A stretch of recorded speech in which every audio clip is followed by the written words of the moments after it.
Hi friends, तो आज हम बात करते हैं मॉडर्न हिस्ट्री के अंदर। हम हमारी दुनिया के अंदर वापस आ चुके हैं। मॉडर्न हिस्ट्री की दुनिया में आप सभी का स्वागत है और बहुत ही खतरनाक वाला टॉपिक आज आपके सामने ला रहा हूं, क्योंकि इससे प्रीवियस ईयर के कहीं से भी कोई भी क्वेश्चन उठा लो, इस टॉपिक से क्वेश्चन आना लाजमी है। बहुत ही रिसेंटली टॉपिक से क्वेश्चन उठते हैं और आपको बता दूं कि मॉडर्न हिस्ट्री पढ़ना बहुत ही ज्यादा जरूरी है, क्योंकि ये हिस्ट्री का तो पार्ट कवर करेगा ही, मॉडर्न हिस्ट्री का तो, प्लस ये किसका पार्ट कवर करता है, बैकग्राउंड, जो कि हिस्टोरिकल बैकग्राउंड पूछा जाता है पॉलिटी से, वहां से भी क्या करता है, ये कवर अप करता है। तो मॉडर्न हिस्ट्री को इतने डीप में जाके पढ़ेंगे कि आपको कहीं किसी बुक का सहारा लेने की जरूरत नहीं पड़ेगी। सिर्फ आप मेरी लैंग्वेज को समझते हैं। अगर आपको नोट्स चाहिए तो वो भी आपको मिल जाएंगे, आप मुझे कमेंट सेक्शन में बोल देना, ठीक है। तो आप जो मैं बोल रहा हूं उनके ऊपर ज्यादा फोकस करना, लिखने का काम हम कम करेंगे क्योंकि बहुत ज्यादा लिखने का काम है इसके अंदर। फिर भी अगर आपको, मैं चाहूंगा कि इतनी आसान लैंग्वेज में समझ में आ जाए कि आपको लिखने की जरूरत ही ना पड़े, वैसे नोट्स आप बनाते रहना और आपको सारी वीडियो प्लेलिस्ट के अंदर मिल जाएंगी। चलो तो देखते हैं। आज का अपना टॉपिक है मोर्ले मिंटो रिफॉर्म एक्ट। क्या है मोर्ले मिंटो रिफॉर्म एक्ट 1909, ठीक है। तो 1909 के अंदर मोर्ले मिंटो रिफॉर्म एक्ट आया था। जैसे कि आपको पता है कि ब्रिटिश आप अपने इस एडमिनिस्ट्रेशन को चलाने के लिए, शासन को चलाने के लिए क्या करती थी, तो टाइम टाइम पर देखती रहती थी कि क्या हमारा शासन सही चल रहा है, क्या उसमें कुछ सुधार करना है क्या, तो वो चीजें क्या करती रहती थी, देखती रहती थी। तो उसी में एक बहुत ही बेहतरीन क्या है, मोर्ले मिंटो रिफॉर्म एक्ट 1909 है, जिसको इंडियन काउंसिल एक्ट 1909 के नाम से भी जाना जाता है। तो अब देखते हैं कि इसको पढ़ना कैसे है। देखना, बहुत ही शानदार तरीका बताऊंगा आपको पढ़ने का। और एक बार अगर आप इस तरीके के अंदर ढल गए ना, मतलब एक बार अपने आप को इस तरीके में ढाल लिया, तो भाई साहब हिस्ट्री क्या किसी में भी दिक्कत नहीं आएगी। अब देखना कितने डीप से पढ़ेंगे हम हिस्ट्री को, कितना नॉलेज लेंगे हिस्ट्री का। तो ये बता रहा हूं कि नॉलेज प्लस पेपर को पॉइंट ऑफ व्यू करते हुए मैंने सारा का सारा मटेरियल तैयार किया है। बहुत सारी जगह से मटेरियल लिया है ताकि आपको पढ़ने में आसानी हो और हर जगह चक्कर ना लगाने पड़े। तो देखो, सबसे पहला point Morley Minto reform act का होगा अपना बैकग्राउंड। किसको डिस्कस करेंगे हम, बैकग्राउंड को डिस्कस करेंगे कि ये आया कहां से, पहले क्या हो रहा था कि हमें मोर्ले मिंटो रिफॉर्म एक्ट लाना पड़ा ब्रिटिश को, ये क्यों आया और इसके अंदर कि इसका बैकग्राउंड क्या था। मेन चीज यही देखने वाले हैं। तो पहली चीज क्या पढ़ेंगे, बैकग्राउंड। दूसरी चीज, गवर्नमेंट ऑफ इंडिया कहां तक कंट्रोल कर रही थी, इसके अंदर कितना कंट्रोल था गवर्नमेंट ऑफ इंडिया का, तो उसके बारे में पढ़ेंगे, गवर्नमेंट ऑफ इंडिया के बारे में। तीसरी चीज, एडमिनिस्ट्रेशन, प्रशासन किस प्रकार से चला रही थी ब्रिटिश ईस्ट इंडिया कंपनी उस टाइम पे, वो सब भी हम बहुत ही अच्छे से पढ़ेंगे। चौथी चीज आती है सेंट्रल लेजिस्लेचर। क्या आता है, सेंट्रल लेजिस्लेचर, कि सेंटर के अंदर भाई क्या चल रहा था, वो चीजें भी हम पढ़ेंगे। पांचवी चीज आती है प्रोविंशियल। प्रोविंशियल का अर्थ होता है जगह जगह, प्रोविंस के अंदर बांटना चीजों को। तो प्रोविंस के अंदर ये सब क्या हो रहा था, उसके बारे में काफी डीप से पढ़ेंगे। आपको टेंशन लेने की जरूरत नहीं है, आप बस यहाँ पर बने रहे अपने चैनल के ऊपर और सब्सक्राइब कर दें। फिर देखो धमाल मचा देंगे, पूरी मॉडर्न हिस्ट्री आपके कदमों में होगी, ये मैं प्रॉमिस करता हूँ आपसे। बहुत ही अच्छी हो जाएगी, बहुत ही शानदार हो जाएगी, कोई क्वेश्चन नहीं छूटेगा मॉडर्न हिस्ट्री का। उसके बाद है लास्ट इंपॉर्टेंट पॉइंट्स, जो कि निकल के आए हैं किससे, हमारे मोर्ले मिंटो रिफॉर्म एक्ट से निकल के आए हैं। इसको भी अपन ढंग से डिस्कस करेंगे कि क्या इंपैक्ट पड़ा था इसका हमारे भारतीयों के ऊपर और क्या क्या इंपैक्ट आए हैं। ये सब बातें बहुत ही डिटेल में करेंगे, तो आप यहीं पर बने रहिए और देखते रहिए यार, मजा आ जाएगा। सही बता रहा हूँ, मॉडर्न हिस्ट्री इतनी आसान है ना, हिस्ट्री नाम से आप डर मत पालो यार। क्या है ना कि ये जो बच्चे ऑप्शनल ले रहे हैं ना, उसके लिए भी बता रहा हूं कि इतना अंदर से पढ़ा रखा है कि आपका ऑप्शनल का भी किसी भी बुक का प्रीफर कर लेना, आप किसी भी बुक को उठा के देख लेना, आपको यही चीजें मिलेंगी। मैं बहुत ही अंदर से पढ़ा रहा हूं, तो देखते जाइए, बस बने रहिए हमारे साथ। और आप स्टडी विद ऋतिक 001 को जल्दी से सब्सक्राइब कर लें। चलो तो सबसे पहले बैकग्राउंड को देखते हैं, बाकी सब मैं मिटा रहा हूं। तो कैसे पढ़ना है, याद रखना इन पॉइंट्स को। Background, government of India act का कंट्रोल, एडमिनिस्ट्रेशन कैसे हो रहा है, सेंट्रल लेजिस्लेचर में क्या चल रहा है, प्रोविंशियल लेजिस्लेचर में क्या चल रहा है, और इंपॉर्टेंट पॉइंट्स लास्ट के, ठीक है। तो आ जाओ, सबसे पहला पॉइंट है अपना बैकग्राउंड। बैकग्राउंड क्या था भाई? बैकग्राउंड का मतलब होता है कि इसके पीछे क्या था, क्या स्टोरी, क्या खिचड़ी पक रही थी, उस खिचड़ी को अपने को क्या करना है, कंक्लूड करना है एक जगह पे। आ जाओ। तो खिचड़ी ये चल रही थी कि इसका बैकग्राउंड ये था कि 1906 के अंदर, जैसा कि हमें पता है 1906 के अंदर, 1906 के अंदर क्या हुआ था, ब्रिटेन के अंदर नई पार्टी आ चुकी थी। ब्रिटेन के अंदर कौन आ गई थी? एक नई पार्टी आ गई थी जिसका नाम था लिबरल पार्टी। क्या नाम था? Liberal party. अब इसकी सरकार कहां पर थी? ब्रिटेन के अंदर थी, लिबरल पार्टी की। प्लस दूसरी चीज क्या थी? दूसरी चीज ये थी कि भारत के अंदर इस टाइम पे मुस्लिम लीग की स्थापना हो चुकी थी।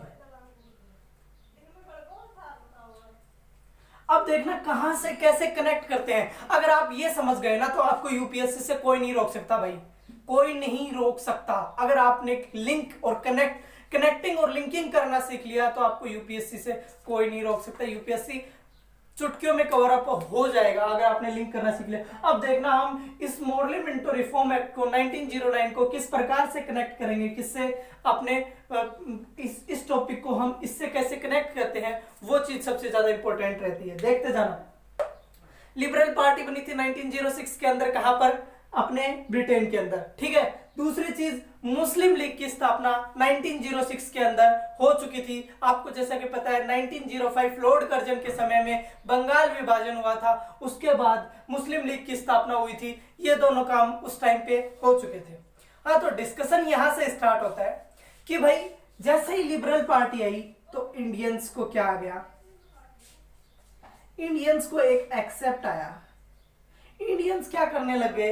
एक आशा की किरण नजर आई इंडियंस को। इंडियंस को लगा कि यार अब तो हमें पॉलिटिकल जो सिनेरियो है जो कि अब चल रहा है, जिसके अंदर भारत के कोई मेंबर्स नहीं है, उसके अंदर क्या पता हमारा भी क्या हो जाए, पार्टिसिपेशन देखने को मिल जाए। ये एक्सेप्ट कौन कर रहे थे? अपने भारत वाले लोग। दूसरी चीज, यहां पर मुस्लिम कौन थे? मुस्लिम लीग थी। और मुस्लिम लीग यहां पर चाह रही थी कि यहां पर जो एग्जीक्यूटिव काउंसिल होती है इसके अंदर 2 मेंबर होने चाहिए, एक इंडियन और दूसरा कौन सा?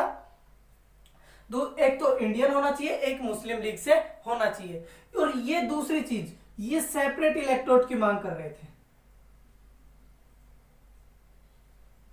Separate electorate. अब सेपरेट इलेक्टोरेट का फंडा मैंने बहुत बार समझा दिया है, जैसा कि आप प्लेलिस्ट में जाके देख सकते हैं, लेकिन फिर भी एक बार वापस से समझाते हुए चलते हैं। सेपरेट इलेक्टोरेट का मतलब यह है कि मान लीजिए आपके गांव के अंदर टोटल 10 आदमी है। कितने आदमी है? 10 आदमी है। मान लीजिए आपके गांव के अंदर टोटल 10 आदमी, और 10 आदमियों में से जैसे कि अपना इंडिया कैसी है, डाइवर्सिटी का कंसेप्ट लगता है। इंडिया के अंदर बहुत सारे रिलीजन्स एक साथ रहते हैं। तो सेपरेट इलेक्टोरेट का मतलब यह था कि अगर जिस एरिया के अंदर मुस्लिम्स डोमिनेंट हैं, जिस प्रकार से कि मान लिया कि आपके गांव के अंदर 10 लोग हैं जिसमें से 6 लोग कैसे हैं? मुस्लिम हैं, तो उसमें सेपरेट इलेक्टोरेट का कंसेप्ट ये कहता है कि आपको मुस्लिम ही, आप क्या करेंगे? अपना लीडर खड़ा करेंगे, मुस्लिम ही वोटिंग करेंगे और मुस्लिम ही वहां का शासन चलाएंगे। यहां पर हिंदू लोगों का पार्टिसिपेशन बिल्कुल कट कर दिया जाता है। ये था अपना क्या? Separate electorate. तो समझ में आया होगा, होप सो कि आप लोग अच्छे से समझ रहे होंगे। अगर नहीं समझ में आ रहा तो बता देना, आप कमेंट सेक्शन में बता देना। आपकी जो भी डाउट है वो हम जरूर सोल्व करेंगे। और दूसरी चीज क्या थी? एक्सेप्टेशन बढ़ गई थी। तो ये सिनेरियो किसके पीछे था? मुस्लिम अपना बैकग्राउंड सिनेरियो किस पे था? मॉडल मिंटो एक्ट 1909 का बैकग्राउंड सिनेरियो था। ठीक है। तो ये चीजें क्या चल रही थी? 2 चीजें हुई थी। यहां पर मुस्लिम्स क्या चाहते थे और इनकी क्या राय थी, लिबरल पार्टी कैसे बनी थी, ये चीजें हमने देख ली। आगे चलते हैं। तो दूसरा पॉइंट क्या था भाई अपना? जैसे कि हमने पहले पॉइंट के बारे में काफी अच्छे से डिस्कस किया है, बैकग्राउंड को हमने काफी अच्छे से डिस्कस कर लिया। तो दूसरा पॉइंट आप लोग मुझे बता दीजिए कि आपका दूसरा पॉइंट क्या था? तो दूसरा पॉइंट क्या था हमारा कि गवर्नमेंट ऑफ इंडिया का कंट्रोल कैसा था। याद रहना चाहिए आपको, एक एक पॉइंट ऐसे ही याद रहना चाहिए जैसे मेरे को याद है। तो गवर्नमेंट ऑफ इंडिया का कंट्रोल से रिलेटेड बात चलेंगी। ठीक है। तो गवर्नमेंट ऑफ इंडिया के कंट्रोल से रिलेटेड बात यहां पर चलेंगी। जैसा कि हमें पता है कि इस समय पे सेक्रेटरी ऑफ स्टेट और वाइसरॉय ये दोनों की मदद से क्या चल रहा था, अपना एडमिनिस्ट्रेशन जो भी काम था वो सारा चल रहा था इंडिया के अंदर। इंडिया के अंदर मेन काम कौन कर रहा था, secretary of state. Secretary of state जो कि कहां पर बैठा हुआ होता था, इंग्लैंड के अंदर बैठा रहता था।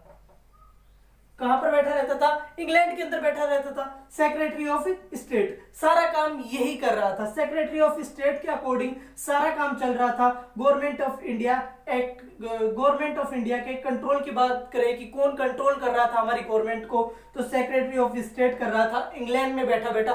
किसकी सहायता से, ये मोस्ट इंपॉर्टेंट बात है कि इंडिया के अंदर कौन था, इंडिया के अंदर भी तो कोई था चलाने वाला, वो था वाइसरॉय। जैसा कि आपको दिख रहा होगा कि वाइसरॉय कौन था इसके अंदर इंपॉर्टेंट, जो कि इंडिया के अंदर क्या कर रहा था, चीजें चल रही थी। वाइसरॉय की हेल्प से secretary of state government of India को कंट्रोल कर रहा था। समझ में आया? एक चीज तो समझ में आई होगी, ज्यादा भी नहीं समझ में आया होगा तो, कि कौन हमारे ऊपर शासन कौन कर रहा था, हमें चला कौन रहा था, इंडियंस को संभाल कौन रहा था इस टाइम पे, वो था सेक्रेटरी ऑफ स्टेट। बस इतनी सी बात समझनी है। दूसरी चीज, किसके आधार पर, वो तो भाई साहब इंग्लैंड में बैठा था, इंग्लैंड से थोड़ी ना चला रहा था कि इंग्लैंड से बैठा बैठा ये कर रहा था कि ये इंडियंस इधर से इधर करेंगे, इधर से नहीं हो सकता ना। वहां पर इंडिया में कौन काम कर रहा था, फील्ड के अंदर कौन था, तो वो थे अपने कौन, वाइसरॉय। वाइसरॉय क्या थे, इंडिया के अंदर फील्ड के अंदर थे। तो ये क्या है, गवर्नमेंट ऑफ इंडिया एक्ट का कंट्रोल है। काफी सिंपल सब्जेक्ट है। अरे देखते जाओ आप, हिस्ट्री को अपने उंगलियों पे नचाएंगे भाई, सही बता रहा हूं। दूसरी चीज, गवर्नमेंट ऑफ इंडिया एक्ट का कंट्रोल समझ लिया आपने। तीसरी चीज क्या थी, तीसरी चीज थी सर एडमिनिस्ट्रेशन। एडमिनिस्ट्रेशन सर प्रशासन किस प्रकार से चल रहा था, सर प्रशासन किस प्रकार से चल रहा था। तो ये पॉइंट सबसे ज्यादा बेहतरीन और इंपॉर्टेंट पॉइंट है, क्योंकि यहां से क्वेश्चन हमेशा बनते हैं। तो ये कैसे चल रहा था एक बार देखना भाई। इसका मतलब है इंडिया के अंदर सरकार चल कैसे रही थी, इंडिया के अंदर कौन सरकार को चला रहे थे, उसके बारे में काफी अंदर से डिस्कस कर रहे हैं। एक बार जरूर इधर आ जाओ, आप अपनी नजरें सिर्फ इधर ही गड़ाए रखना, क्योंकि यहां से जैसे नजरें हटी दुर्घटना घटी होने वाली है। देखते हैं क्या होने वाला है। यहां पर क्या था, हमें पता है कि कौन, यहां देखते हैं, यहां क्या था, अपना वाइसरॉय था। इंपॉर्टेंट कौन था, वाइसरॉय। सबसे ऊपर कौन था, वाइसरॉय। उसके बाद एक एग्जीक्यूटिव काउंसिल दे रखी थी इसने। भाई वाइसरॉय अकेला काम कर सकता है क्या पूरे इंडिया के अंदर, नहीं कर सकता ना। तो क्या दे रखी थी, एग्जीक्यूटिव काउंसिल दे रखी थी। एग्जीक्यूटिव क्या होता है, कार्यपालिका जो कार्य करती है। तो कार्य करने की क्या थी, इसके पास पूरी काउंसिल थी। इसके अंदर टोटल 6 मेंबर्स थे।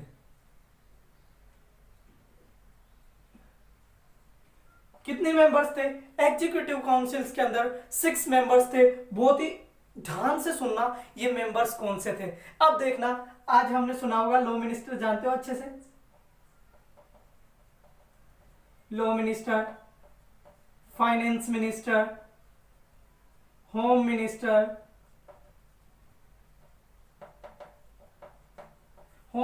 इन सबको जानते हो ना। लॉ मिनिस्टर को, फाइनेंस मिनिस्टर को, होम मिनिस्टर को, रिवेन्यू ऑफिसर को,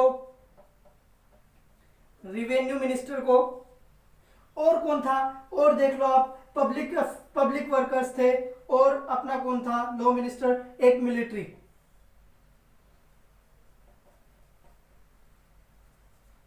मिलिट्री और एक पब्लिक अफेयर्स पे काम करने वाला। अब देखो 6 कितने, 6 टोटल कितने एग्जीक्यूटिव काउंसिल के मेंबर कितने थे, 6 कौन कौन से, लॉ मिनिस्टर, फाइनेंस मिनिस्टर और home minister, revenue minister, military minister और पब्लिक मिनिस्टर। तो ये ऐसे करके 6 प्रकार, जो कि आज की दुनिया में हमारे कैबिनेट मिनिस्टर्स हैं, वही कैबिनेट मिनिस्टर्स एग्जीक्यूटिव काउंसिल के अंदर होते थे। ये चीज समझ में आनी चाहिए कि वाइसरॉय था, वाइसरॉय के बाद कौन थी, एग्जीक्यूटिव काउंसिल थी, और इसके अंदर कितने मेंबर्स थे, 6 मेंबर्स थे। समझ आया किस प्रकार से एडमिनिस्ट्रेशन चल रहा था, समझ आया अच्छे से। बस खत्म यार, कुछ नहीं। अरे भाई कुछ भी नहीं है, कुछ भी नया नहीं है, कुछ ही वो नहीं है। बहुत ही मजा आने वाला है, अगर पढ़ते रहोगे ना तो सही बता रहा हूँ बहुत मजा आएगा। ये सिस्टम कहां पर चल रहा था अपना। और अब आपको बता दूं कि सर ये तो अपना पहले भी था, ये तो पहले से भी चला रहा था। 1909 में क्या बड़ा चेंज आया, क्या बड़ा चेंज आया इसके अंदर। 1909 के अंदर सबसे बड़ा चेंज, सबसे महत्वपूर्ण क्वेश्चन, और आपको कहीं ना कहीं मिल ही जाएगा किसी ना किसी एग्जाम के अंदर। पहले बता रहा हूं, आपका स्टेट पीसीएस का एग्जाम होगा, कहीं भी वो देखने को मिलेगा कि इसके अंदर एग्जीक्यूटिव काउंसिल के अंदर 1909 के अंदर पहली बार इंडियंस शामिल हो गया था। इंडियंस को क्या दे दिया था, एक इंडियंस को एग्जीक्यूटिव काउंसिल के अंदर जगह दे दी थी। क्या कर दी थी, जगह दे दी थी। अब भाई साहब यहां पर एक एग्जीक्यूटिव काउंसिल को यहां पर क्या मिली, जगह मिली, और जिसका नाम क्या था, ये बहुत ही ज्यादा इंपॉर्टेंट क्वेश्चन हो जाता है कि पहला एग्जीक्यूटिव काउंसिल के अंदर मेंबर कौन था भारत का, और कौन सा मिनिस्ट्री संभाल रहा था। ये भाई मेंबर तो फिर भी बता देंगे, मेंबर तो फिर भी बता देंगे, पूछ लिया कौन सी मिनिस्ट्री है, तोते उड़ जाते हैं लोगों के, तोते। भाई इधर देखते हैं कि कौन था पहला इंडियन मिनिस्टर, कौन था, ये था भाई लॉ मिनिस्टर। कौन था, लॉ मिनिस्टर। और लॉ मिनिस्टर के अंदर जिसका नाम क्या था, सत्येंद्र सिन्हा। क्या, सत्येंद्र सिन्हा। याद रखना है, इंडियन मेंबर कौन था, सत्येंद्र सिन्हा, सत्येंद्र सिन्हा। देखो आप लोगों को नोट्स चाहिए, कहना कि ये छोटा बोर्ड है तो थोड़ा हो जाता है, तो आप लोगों को अगर नोट्स चाहिए तो आप कमेंट सेक्शन में बोलना, मैं आपको स्पेशली नोट्स प्रोवाइड करवा दूंगा। वैसे मैं बोल रहा हूं तो आप लोगों को काफी अच्छे से समझ आ रहा होगा, मैं भी यही सोच रहा हूं कि आप लोगों को कहीं समझ में कैसे नहीं आएगा, यही देखना है मेरे को, क्योंकि हिस्ट्री अपने ब्लड के अंदर है भाई। यहां इस ब्लड के अंदर क्या है, हिस्ट्री, मॉडर्न हिस्ट्री ब्लड के अंदर है। देखते हैं क्या होता है। अब आपको पता चला पहला कौन था, लॉ मिनिस्टर था, कौन, सत्येंद्र सिन्हा। समझ में आया, बहुत ही अच्छे से समझ में आया। 1909 के अंदर क्या चेंजमेंट आया वो भी समझ में आया। चलो तो आगे बढ़ते हैं, बस इतना ही समझना है। अरे भाई मैं बता रहा ना, तुम्हारी जिंदगी पलट जाएगी भाई। ये हो चुके हैं 3 पॉइंट। चौथा पॉइंट क्या था, एडमिनिस्ट्रेशन जैसे देखा हमने, चौथा पॉइंट दिमाग में आता है सेंट्रल लेजिस्लेचर। क्या भाई, सेंट्रल लेजिस्लेचर। अब ये कैसे बटा हुआ था कि पूरे देश को जो चला रहे थे ना, जो एडमिनिस्ट्रेशन चल रहा था, वो किस प्रकार से बटा हुआ था, किस प्रकार से कौन कौन मेंबर्स काम कर रहे थे, नीचे कौन कौन मेंबर्स काम कर रहे थे, एग्जीक्यूटिव काउंसिल के नीचे भी तो मेंबर्स काम करते हैं, वो कौन कौन थे, उसको देखते हैं। एक बड़ा टॉपिक रहने वाला है, एक बड़ा लेक्चर रहने वाला है, तो आप थोड़ा सा धीरज बना के रखिए, पेशेंस रखिए, क्योंकि यूपीएससी पेशेंस को मांगता है भाई, यूपीएससी पेशेंस को मांगता है। एक ये बात है ना, कवर नोट करके लिख लो। यूपीएससी, अगर आपको यूपीएससी की जर्नी के अंदर आपके अंदर पेशेंस नहीं है तो यूपीएससी की जर्नी नहीं हो सकती। Patience is must compulsory in the journey of the UPSC. ठीक है, तो आ जाओ देखते हैं सेंट्रल लेजिस्लेचर के अंदर क्या होता है। कुछ नहीं भाई, सेंट्रल लेजिस्लेचर के अंदर क्या क्या करेंगे, इसके अंदर हमें पता है वाइसरॉय होता है, प्लस 6 मेंबर एग्जीक्यूटिव काउंसिल होती है।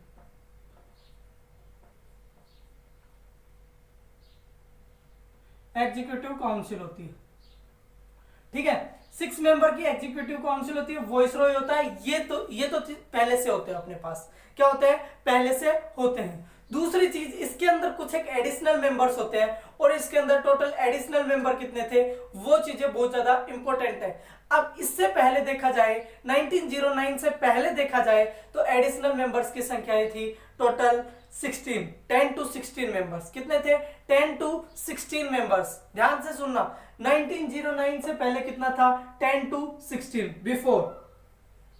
Before 1909 10 to 16 members. कितने थे, 10 से 16 मेंबर्स। दूसरी बात, आफ्टर द एक्ट, इस एक्ट के बाद क्या हुआ, आफ्टर 1909 एक्ट, आफ्टर 1909 क्या हुआ, 16 से 60। क्या हुआ कि इनकी संख्याएं 16 से बढ़ाकर 60 कर दी गई। किनकी किनकी संख्याएं की गई, एक बार ढंग से देखना इस चीज को, इस पॉइंट्स को ढंग से देखना। ये जो एडिशनल मेंबर्स, मैं किनकी बात कर रहा हूं, बिफोर और आफ्टर किसकी बात कर रहा हूं, तो ये थे अपने एडिशनल मेंबर्स। एडिशनल मेंबर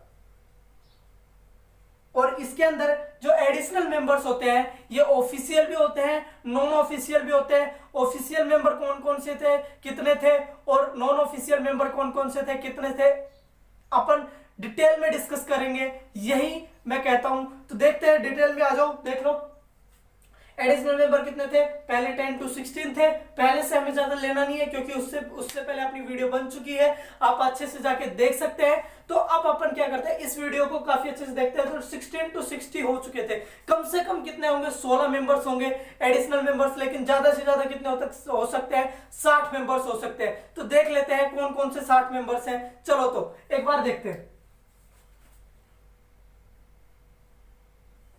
इसको दो भागों में बांटेंगे। एक बार मैं इसको रफ कर रहा हूं पूरे को, आपको समझ तो आ ही गया होगा एडिशनल मेंबर्स के बारे में। एक बार देखना कि क्या था, एडिशनल मेंबर्स बता रहा था ना मैं, एडिशनल मेंबर। तो एडिशनल मेंबर्स की संख्या इस एक्ट के बाद कितनी हो चुकी थी, पूरी 16 to 60 हो चुकी थी। कितनी हो चुकी थी, 60। तो मतलब टोटल कितने थे, 60 थे, जिसके अंदर दो भागों में बांट दिया इनको, ऑफिशियल और नॉन ऑफिशियल। नॉन ऑफिशियल और ऑफिशियल के अंदर कितने थे, नॉन ऑफिशियल के अंदर कितने थे, ये बहुत ही बेहतरीन टॉपिक, बहुत ही बेहतरीन इश्यू हो जाता है। तो देखते हैं ऑफिशियल मेंबर कितने थे और नॉन ऑफिशियल मेंबर्स कितने थे। ध्यान से सुनना, पूरी क्लास को देखना भाई, बीच में भागोगे, पहले बता रहा हूं बिल्कुल समझ नहीं आएगी हिस्ट्री। लेकिन अगर पूरी क्लास के बाद आपको ये लगता है कि हिस्ट्री यार बहुत बोरिंग हो रही है, तो मैं गारंटी करता हूं फिर यार कोई मतलब नहीं है, फिर आप आसानी से कहीं भी जा सकते हैं। देखो कि जहां पर समझ में नहीं आए ना, तो फिर उसका कोई मतलब नहीं है पढ़ने का। तो अगर आपको समझ में आता है तो आप पढ़ो, और बहुत ही अच्छे से पढ़ेंगे हम। पूरे मॉडर्न हिस्ट्री को इतना आसान बना देंगे, पूछो मत आप। ऑफिशियल मेंबर्स की संख्याएं देखना, देखो कितना आसान है। ऑफिशियल मेंबर्स थे 28 और नॉन ऑफिशियल मेंबर्स थे 32। क्या कि ऑफिशियल मेंबर्स, टोटल मेंबर्स कितने होने चाहिए, 60। तो 28 मेंबर्स तो थे ऑफिशियल और नॉन ऑफिशियल मेंबर्स कितने थे, 32। बस बहुत आसान हो गया, 28 और 32। चलो तो अब देख लेते हैं 28 कौन कौन से थे और 32 कौन कौन से थे। बस इसके बारे में डिस्कस करते हैं। तो देखते हैं, तो अपने को बोर्ड की मिटाने की जरूरत तो है नहीं मेरे हिसाब से। तो अब देख लेते हैं, पहली बात, नॉन ऑफिशियल मेंबर्स 32 थे, अच्छे से समझ में आ गया, ठीक है, और ऑफिशियल मेंबर 28 थे। अब हम बात करते हैं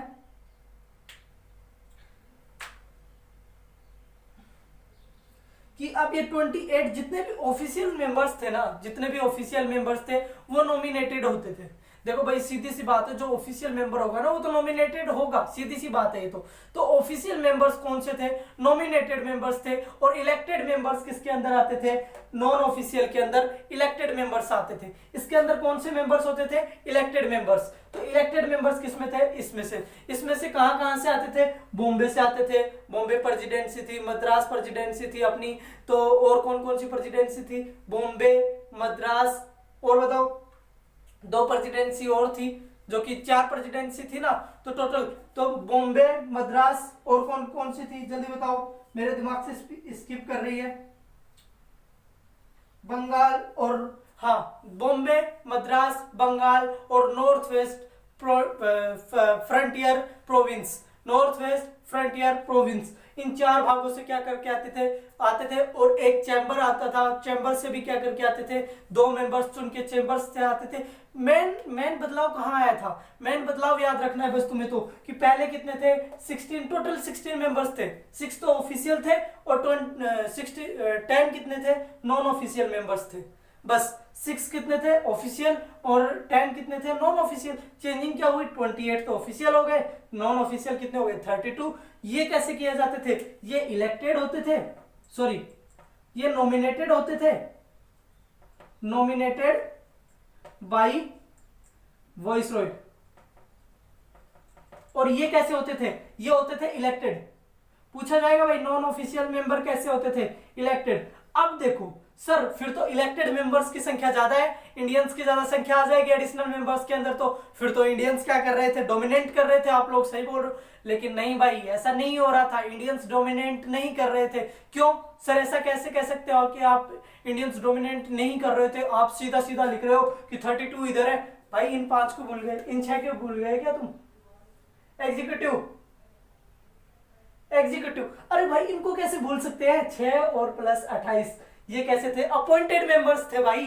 अपॉइंटेड मेंबर्स कितने हो गए? 34 प्लस 32, बताओ कौन सा ज्यादा है, 34 या 32? तो 34 ज्यादा है ना। तो अभी भी किनकी ज्यादा संख्या थी? नॉमिनेटेड की संख्या ज्यादा थी और अपने इलेक्टेड की संख्या कम थी। और इलेक्टेड में बता दिए तुम्हें 4 प्रोविंस से आते थे। कौन कौन से प्रोविंस से आते थे? बॉम्बे, मद्रास, बंगाल, और कौन सा प्रोविंस था?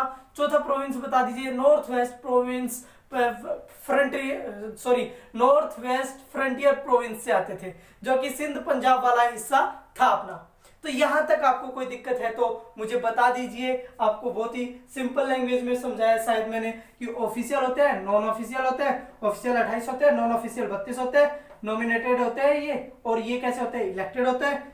इनकी ज्यादा वो चल रही थी, ज्यादा ये नंबर्स में ज्यादा थे। कैसे, क्यों? क्योंकि 6 एग्जीक्यूटिव भी इनके अंदर ऐड थे। यहां तक आया समझ में? पसीना आ रहा है भाई, पसीना। भाई देख, पसीने को वेस्ट मत जाने देना प्लीज। इसको ढंग से ज्यादा शेयर करो और लोगों से सब्सक्राइब करवाओ। जितनी मेहनत हो रही है ना, उतना मुझे एफर्ट वो भी चाहिए, रिजल्ट भी चाहिए, तभी मजा आएगा मेहनत करने का। आप पूरी मॉडर्न हिस्ट्री बता रहा हूं मैं आपको, आपके कदमों में होगी, तो आप बस पढ़ते जाइए मेरे साथ साथ। तो चौथा पॉइंट अपना कवर अप हो गया, सेंट्रल लेजिस्लेचर। अब अपन चलते हैं 5वें पॉइंट के अंदर, जो कि बहुत ही महत्वपूर्ण पॉइंट है। देखते हैं कि 5वां पॉइंट क्या है। 5वां पॉइंट था अपना प्रोविंशियल लेजिस्लेचर। प्रोविंशियल लेजिस्लेचर, जैसा कि हमने पढ़ा कि सेंट्रल लेजिस्लेचर हो चुका था, तो प्रोविंशियल लेजिस्लेचर बहुत ही आसान हो जाता है। उसके बाद इसके अंदर ज्यादा कुछ नहीं पढ़ना। इसके अंदर पढ़ना है हमें कि अब क्या होने वाला था, इसके अंदर क्या हुआ था, प्रोविंशियल लेजिस्लेचर के अंदर क्या क्या हुआ था, उन बातों के अंदर थोड़ा सा डिस्कस कर लेते हैं। यहां तक कि इससे पहले क्या हुआ था, प्रोविंशियल लेजिस्लेचर की बात करें कि इससे पहले क्या क्या था कि इंडिया के लोगों को फाइनेंस बिल के अंदर बैठने का हक था। एडिशनल जो भी मेंबर्स थे ना, उनको फाइनेंस बिल के अंदर बैठेंगे, राय देंगे अपनी, लेकिन क्या नहीं कर सकते? वोटिंग नहीं कर सकते। वहां पर क्या नहीं कर सकते? बैठ सकते लेकिन वोटिंग नहीं कर सकते। लेकिन इसमें क्या दिया? अलाउ कर दिया वोटिंग के लिए। इसमें क्या कर दिया? देखो, फाइनेंशियल बिल की जो बैठक होती थी ना, फाइनेंशियल बिल मीटिंग थी ना, इसके अंदर बैठने का हक तो पहले से भी था, लेकिन क्या कर दिया? अब ऐड कर दिया 1909 के अंदर इन्हें वोटिंग का राइट भी अवेलेबल करवा दिया। वोटिंग राइट भी क्या कर दिया? अवेलेबल करवा दिया। वोटिंग राइट भी क्या करवा दिया? अवेलेबल करवा दिया, पहली चीज। दूसरी चीज इन्होंने क्या अवेलेबल करवाया? दूसरी चीज ये क्या करते थे, इंडियंस है ना, उसके अंदर क्वेश्चन कर सकते थे, मीटिंग के अंदर क्वेश्चन कर सकते थे, लेकिन जब उनको वो उस चीज से सेटिस्फाई नहीं होते थे तो क्रॉस क्वेश्चन नहीं कर सकते थे। सोच रहे हो कि सप्लीमेंट्री क्वेश्चन तो उठा ही नहीं सकते, तो मतलब क्वेश्चन करने का मतलब ही क्या रहा। लेकिन 1909 के बाद ये क्या हो गया? क्रॉस क्वेश्चन भी क्या कर दिया? वैलिड कर दिया। क्रॉस क्वेश्चन भी क्या कर दिया? वैलिड कर दिया। तो जैसा कि आप समझ रहे हो, प्रोविंशियल लेजिस्लेचर के अंदर भी इंडिया के लोगों की थोड़ी सी क्या आई थी, थोड़ा सा मतलब अच्छा कर दिया था। इस टाइम पे काफी अच्छी हालत हो चुकी थी कि वो अब क्या कर सकते हैं? वोटिंग भी कर सकते हैं फाइनेंशियल बिल के अंदर, प्लस क्या कर सकते हैं? क्रॉस क्वेश्चंस भी उठा सकते हैं। ये था अपना प्रोविंशियल लेजिस्लेचर से रिलेटेड। अगर आपको तो बहुत ही अच्छे से समझाया, बहुत ही ब्रीफ में करके समझाया मैंने। किताबों में देखना क्या क्या दे रखे हैं समझ में नहीं आएगा, लेकिन मैंने बहुत सारी जगह से सोर्स उठाया है, उसके बाद आप सबके सामने लेके आ रहा हूं, तो बहुत ही आसान हो जाएगा अब आपके लिए प्रोविंशियल लेजिस्लेचर पढ़ना। देख लेना इसको। लास्ट पॉइंट है अपना इसके इंपैक्ट। और ये बता दूं कि प्रोविंशियल लेजिस्लेचर पे देखा जाए तो ये 7 भागों में बटा हुआ था, 7 हिस्सों में। कौन कौन से थे 7 हिस्से? देख लेना। बॉम्बे, मद्रास, बंगाल, बॉम्बे, मद्रास, बंगाल, और उसके बाद था यूनाइटेड प्रोविंस, यूनाइटेड प्रोविंस जिसको आज आप यूपी का नाम देते हो। यूपी को तो जानते होगे ना, कौन नहीं जानता उसे, यूपी यूनाइटेड प्रोविंस। प्लस आप कौन, पंजाब, आसाम। कितने हो गए, 6 हो गए क्या? एक और बच गया भाई, एक कौन सा बच गया वो और देख लेते हैं। तो कौन सा बच गया, इसके अंदर बच गया था बर्मा। ये भी एक क्या था, प्रोविंस था। ये टोटल 7 प्रोविंस थे प्रोविंशियल लेजिस्लेचर के अंदर। कौन कौन से, एक बार साथ बोल दो, एक बार बोल दो, बॉम्बे, मद्रास, बंगाल, यूनाइटेड प्रोविंस। ये तो याद रह ही जाएंगे, बॉम्बे, मद्रास, क्योंकि ये तो हमेशा आते रहते हैं, बॉम्बे, मद्रास। तो फिर बंगाल भी आता रहता है, यूपी, यूनाइटेड प्रोविंस, उसके बाद आसाम आ गया, फिर उसके बाद बर्मा आ गया अपना, और पंजाब आ गया। टोटल 7 लेजिस्लेचर थे, प्रोविंशियल लेजिस्लेचर। तो ये भी काफी अच्छे से क्रिएट समझ में आ गया होगा शायद मेरे हिसाब से। अब लास्ट पॉइंट, इंपैक्ट, बस अब खत्म होने ही वाला है। तो आप लोग जल्दी से शेयर कर दीजिए इसको, और जल्दी से सब्सक्राइब कर दीजिए। मेहनत देखो यार, पसीने आने लग गए, इतना पसीना बहा रहे हैं, तो मेहनत तो आपको पता है कितनी लग रही होगी, और कहां कहां से मैंने कंटेंट नहीं उठाया होगा आपको पता भी नहीं होगा। बहुत ही ज्यादा मेहनत लगी है इसके अंदर, सही बता रहा हूँ। पता नहीं 3-4 तो बुक पढ़ी है मैंने, खुद ने पढ़ी है, और उसके बाद काफी वीडियोस देखी है मैंने भी। तो उसके बाद आपके सामने कंटेंट लेके आया हूँ। तो आप बताना कितना मैंने, जितना हो सका उतना कंसरसाइज करने की कोशिश की है इसको। इम्पैक्ट क्या है, इम्पैक्ट देखो, कुछ इम्पैक्ट क्या आए थे। इम्पैक्ट ये आया था कि भाई साहब इस टाइम पे क्या कर दिया था, सेपरेट इलेक्ट्रोड जैसा फंडा दुनिया में आ चुका था। यहां पर क्या था, मुसलमानों को क्या दे दिया था, सेपरेट इलेक्ट्रोड की मांग दे दी थी। जैसा कि हमने बताया था कि एडिशनल मेंबर्स की संख्या 32 थी, उसके अंदर 13 मेंबर क्या किए जाते थे, इलेक्ट किए जाते थे, जिनमें से 13 मेंबर्स में से 5 मेंबर स्पेशल मुस्लिम से होंगे। और जैसा ही मुस्लिम्स को अलग से दिया तो हमें समझ में आ गया कि अब क्या था, ये जो कि कॉमनवेल्थ का पहला उदाहरण था। किसका, कॉम्युनलिज्म जिसको बोलते हो तुम, बहुत ही बेहतरीन शब्द है कॉमनवेल्थ। आज बोल रहा हूँ बहुत ही बेहतरीन शब्द है, क्वेश्चन बनेगा कॉमनवेल्थ से। यहां से कंसेप्ट स्टार्ट हुआ था कॉमनवेल्थ का। तो आप लिख सकते हो कि कॉमनवेल्थ का कंसेप्ट कहां से स्टार्ट हुआ था, धर्म के बंटवारे का कंसेप्ट कहां से स्टार्ट हुआ था, धर्म के। तो वहां वो जो अंग्रेजों ने किया था, दिमाग लगाया था, वो यहां से लगाया था। कहने को तो भाई अपने इंडियंस ही थे ऐसे, जो कि खुद को ही 2 धर्मों के अंदर बांट रहे थे, लेकिन कंसेप्ट किसने स्टार्ट कर दिया, वो अंग्रेजों को तो और एक और राज करने का वो तरीका मिल गया। तो उन्होंने क्या कर दिया, कॉमनवेल्थ का कंसेप्ट भी यहां से अप्लाई कर दिया। 5 सीटें किसको दे दी थी, मुसलमानों को दे दी थी। तो ये वाला सिस्टम था, मुस्लिम धर्म के लोगों को दे दी थी। यहां तक समझ में आया। दूसरी चीज, पॉलिटिकल एस्पेक्ट से इंडियंस का थोड़ा दबदबा बढ़ चुका था, क्योंकि एक एग्जीक्यूटिव काउंसिल के अंदर एक इंडियन को शामिल कर लिया गया था, जो कि पहले इंडियन लॉ मिनिस्टर थे। कौन थे, सत्येंद्र सिन्हा।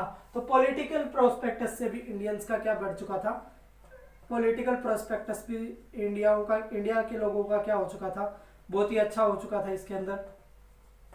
और ये क्या था, इम्पैक्ट था।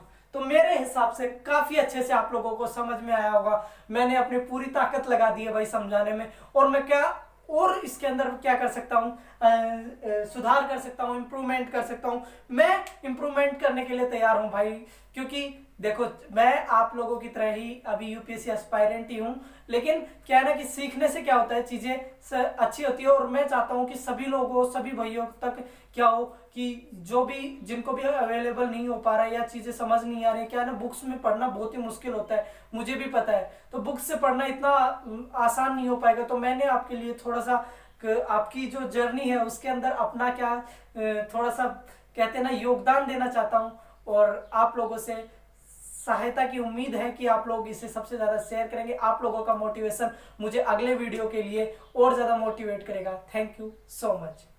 जय हिंद।